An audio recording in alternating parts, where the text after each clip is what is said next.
Hi, welcome to Physics World. This is Mrs. Homberg, and we're going to continue our work with magnetism. Today's focus is going to be on the interaction between a current-carrying wire and magnetic fields. So let's talk again now about the fact that a current-carrying wire really just means that there are charged particles that are moving. And we know that a moving charge can create a magnetic field, and we know that a moving charge can be affected by a magnetic field. So let's first think about a current carrying wire in a magnetic field. As we see here, we have a current carrying wire where the current is going to the right. We have a north to south pole direction for our magnetic field. You will have to use your right-hand rule in order to determine that F sub B is upward, and therefore a wire that started off at the dashed line would end up popping upward. Take a moment now to try the right-hand rule. Put your fingers, your whole flat hand in the direction of the current, and then curl into the page. And you notice that your thumb is upward. Likewise, we could have the current going in the opposite direction for the wire. Now, this wire is in the same magnetic field. Current goes in the other direction, so we now need to do our right-hand rule with our hand, and it might be easier to just turn a piece of paper if that's an option for you. So now we curl, and you see that your finger points downward. It's hard to see in the video, but do the right-hand rule using the arrows and the direction you know the magnetic field is in. Confirm for yourself right now that F sub B points downward.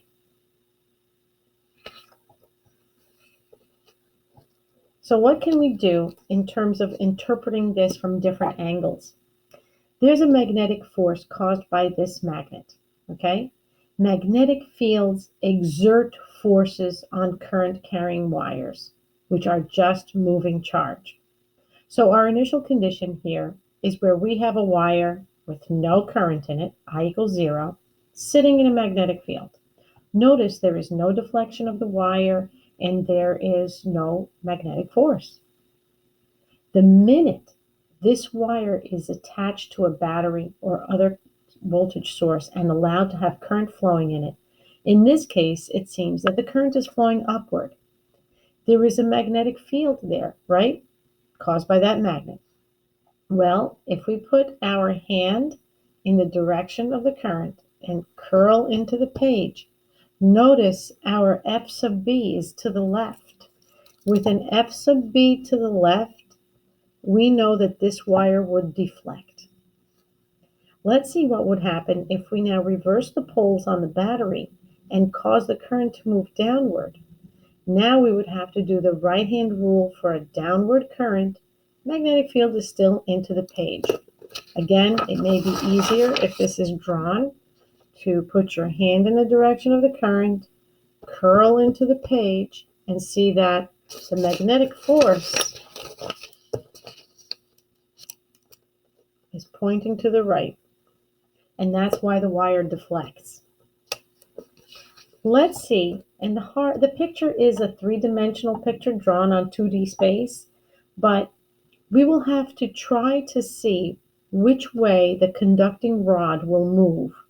And that's really indirectly asking you, in which direction is the magnetic force going to act on that rod?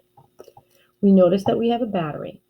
The current, the conventional current, is going to flow out to the right through this wire. And as it comes down here, it goes through the conducting bar following this red arrow. Now, this magnetic field is out of the north into the south upward. The current is this way. So while it may be a little strange and awkward to put your hand like that, put your hand like that, curl up, and we see that the magnetic force is to the left. This bar will jump into the cavity or the gap here as soon as the battery is connected. Try to do the right-hand rule for yourself and confirm that this is the case. So now let's go and look at what Ørsted, a scientist in the early 19th century, discovered.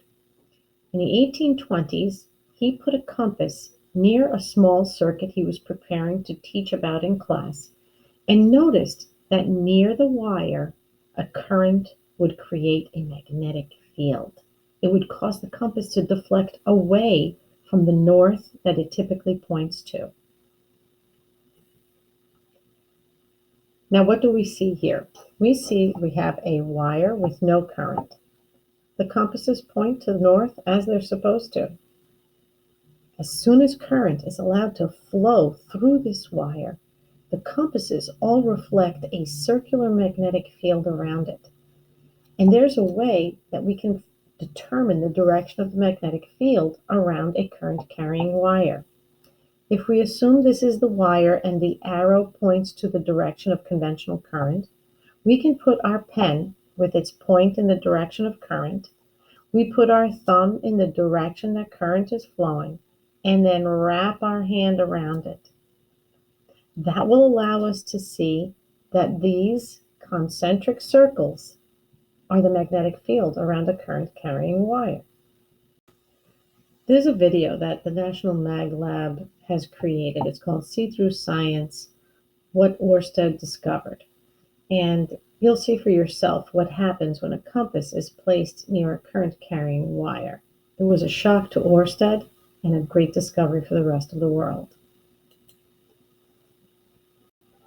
Ørsted and other scientists of his day knew that when a wire was connected between the positive and negative terminals of a battery, electricity would flow through that wire. Electrons actually move from negative to positive. However, the convention is to think of electrical currents as moving from positive to negative. Conventional so that's current. how we show it here, using red particles. Back then, scientists still had much to learn about electricity. Preparing for his lecture, Ørsted made a very important discovery about the phenomenon, quite accidentally. Among Ørsted's scientific paraphernalia was a compass. Its needle, of course, pointed north in alignment with the Earth's magnetic field.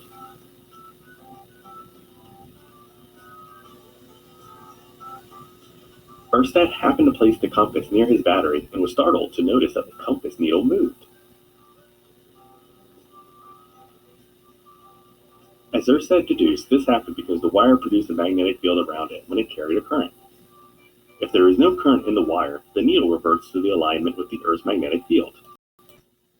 Now, we're going to start taking a little bit of a quantitative approach in terms of measuring the magnetic field that is generated outside of this current-carrying wire. There is a mathematical relationship where B equals mu naught over 2 pi. That becomes a number because mu naught, the permittivity, is a constant. 2 pi is a number. So this coefficient, mu naught over 2 pi, will be a constant number. I is the current going through the wire, and R is the radial distance away from that wire. So what we notice, if we start thinking of this as computational thinking, relationships, we notice that the B and I, the magnetic field and the current in the wire, are directly proportional. As B increases, it will increase as I increases. In terms of the relationship between the magnetic field and the radial distance from the wire, we notice that B is inversely proportional to the radial distance. And in order for B to increase, that happens as R decreases. That is, closer is stronger. So let's take this example where this is the wire and this arrow and this number tells us the current direction and quantity. R is the distance away from the wire. If we ask ourselves what the magnetic field is at this point P, we need to do two things. First, we do the math. We will get a magnitude for that magnetic field. Then we're going to have to, of course, use our second right-hand rule to determine the direction of this magnetic field at point P. One of the easiest things to do, again, is to turn so that you can put your pencil in the direction of the current. And I'm now going to skip to just putting my thumb in the direction of the current. And notice that at P, my fingers go into the page. So the direction of the magnetic field at P is into the page. The magnitude can be calculated using our equation.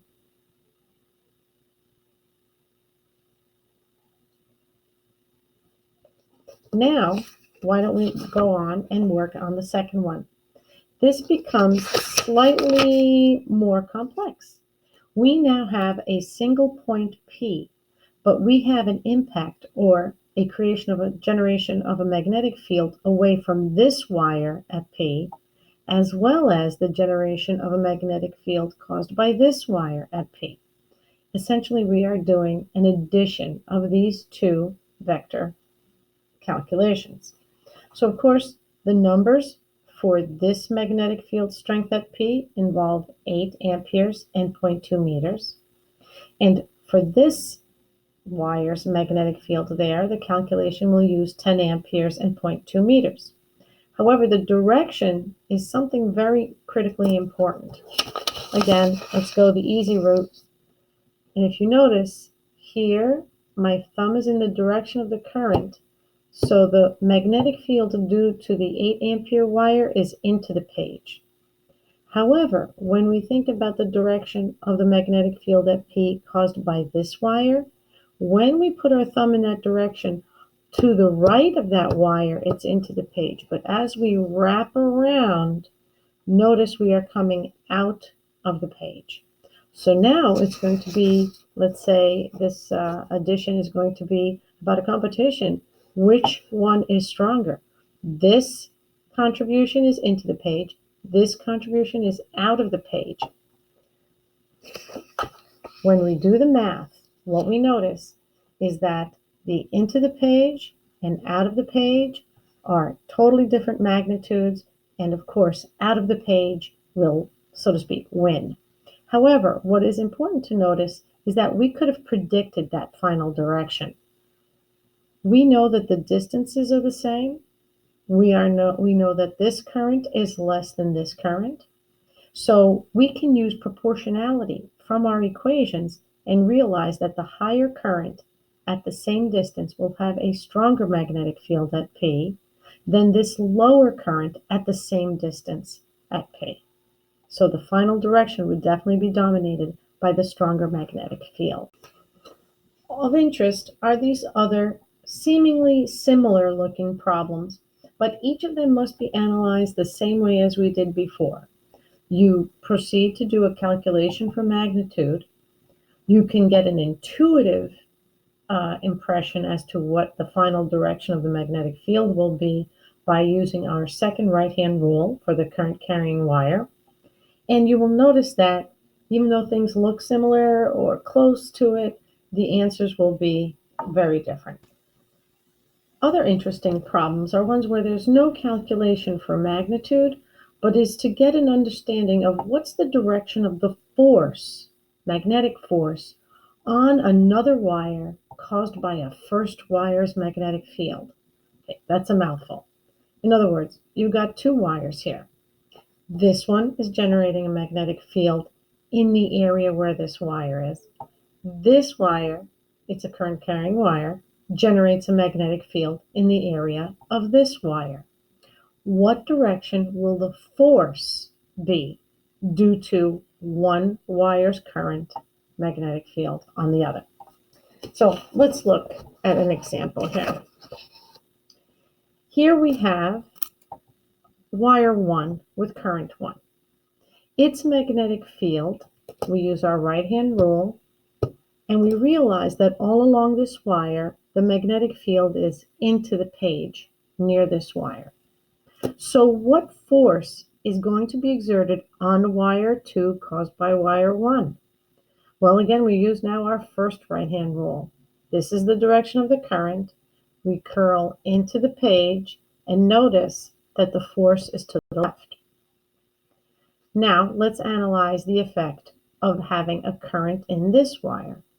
Well, we use our right-hand rule, and we notice that in the vicinity of this wire, we are going to come up. So this is out of the page towards us. If we had to determine what the direction of the force is on this wire caused by this magnetic field out of the page, we would need to use our right-hand rule. Number 1, put your hand in the direction of the current, spin, curl your fingers up out of the page, and notice that the force is to the right. These two wires would experience what looks like attraction, but it's really just magnetic force due to each other's magnetic field. Work on these other two and confirm your answer.